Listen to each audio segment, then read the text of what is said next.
Eu passei por uma crise depressiva do segundo para o terceiro ano da faculdade de medicina. O meu eu não era gestor minimamente da minha mente, não dirigia o ecossistema mental. Eu estava lá, chorando sem expressar as lágrimas, sem prazer de contactar meus amigos. Não entendia porque as pessoas, às vezes, catavam lixo na rua e sorriam, enquanto eu era um estudante de medicina completamente fragmentado, sem encanto pela existência, sem a capacidade de fazer das pequenas coisas um espetáculo aos olhos, sem a capacidade de fazer muito do pouco. Eu precisava de muito para sentir migalhas de prazer. Eu era um miserável. E certa vez eu dei uma entrevista na revista Forbes americana, em Nova York, e ela saiu rapidamente, chocou muita gente. Eu falei que há muitos bilionários que são miseráveis morando em palácios. Não porque são pessoas ruins, não porque não são pessoas que não estão deixando legado, mas é porque há um fenômeno chamado psicoadaptação, que vamos falar sobre ele. A emoção vai perdendo a capacidade de sentir prazer. É um fenômeno inconsciente. À medida que você se expõe aos mesmos estímulos, ao mesmo carro, à mesma roupa, ao mesmo sucesso, à mesma casa, também aos seus filhos, você se psicoadapta e, com o passar do tempo, a excitabilidade da emoção vai diminuindo, ou seja, os níveis de prazer vão diminuindo e, consequentemente, nos tornamos miseráveis, vamos perdendo o encanto pela vida.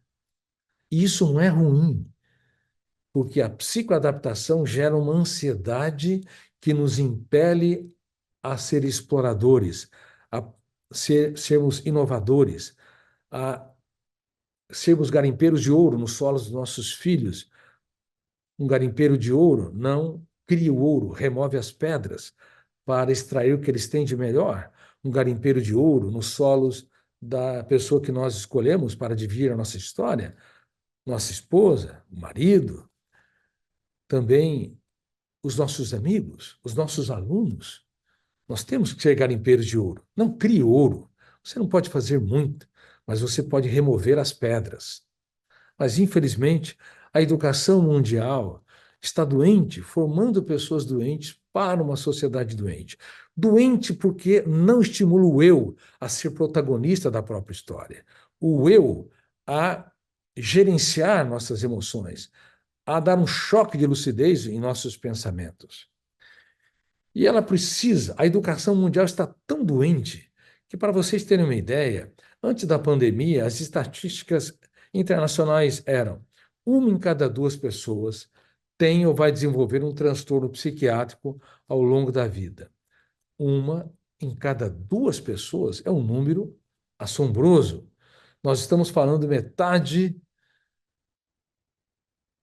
dos trabalhadores de uma empresa, como a Tesla, metade dos alunos de uma classe, metade dos habitantes de uma cidade ou de um país.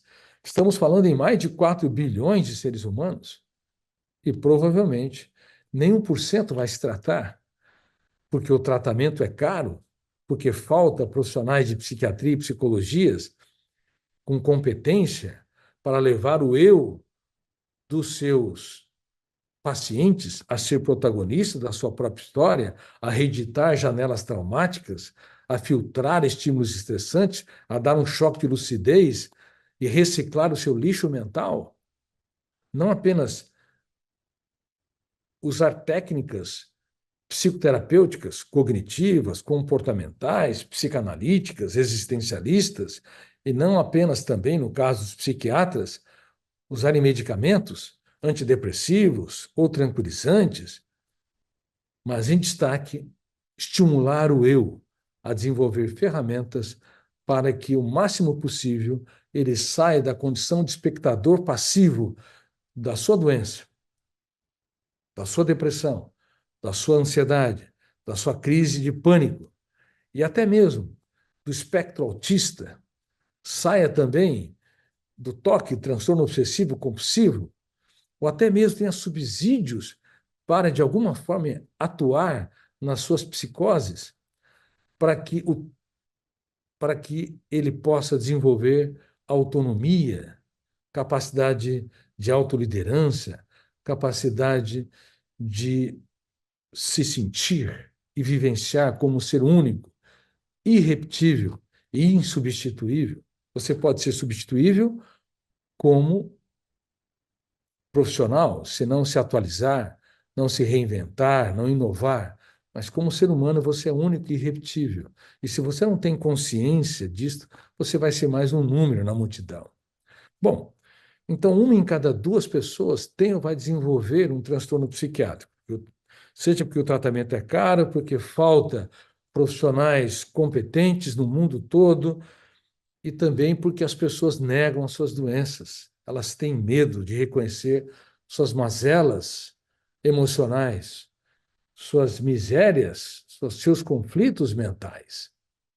E um ser humano que tem medo de se colocar como um ser humano em construção, que é falho, imperfeito, que tem erros, que às vezes claudica, e por mais paciente que seja, tem crise de ansiedade, por mais dosada que seja, em alguns momentos é incoerente. O ser humano que, portanto, não tem essa consciência que ele nunca vai ser acabado, mas alguém em construção, ele vai negar os seus conflitos, e isso vai fazer com que esses conflitos se tornem janelas killers duplo P, poder de ser encontrado em meio a milhões de janelas. Tem milhares, por exemplo, de pessoas que o apoiaram, mas uma pessoa que rejeitou tem mais preponderância. Tem milhares de pessoas que o aplaudiram, mas uma pessoa que o criticou cruelmente, por exemplo, nas redes sociais, é registrado de maneira privilegiada, tem preponderância mais do que todas as pessoas que o exaltaram. Então, uma janela com duplo poder, poder de ser encontrada e poder de ser lida e relida e retroalimentada, se tornando, não apenas agora, uma janela traumática, duplo P, mas um cárcere mental que evolui, que se avoluma e que vai se tornando como um buraco negro no universo, que suga planetas e estrelas inteiras, metaforicamente dizendo. As janelas killers duplo P, elas sugam, elas atraem a nossa tranquilidade, o nosso prazer de viver, nossa capacidade de ousar, nossa capacidade de correr riscos para materializar os nossos sonhos.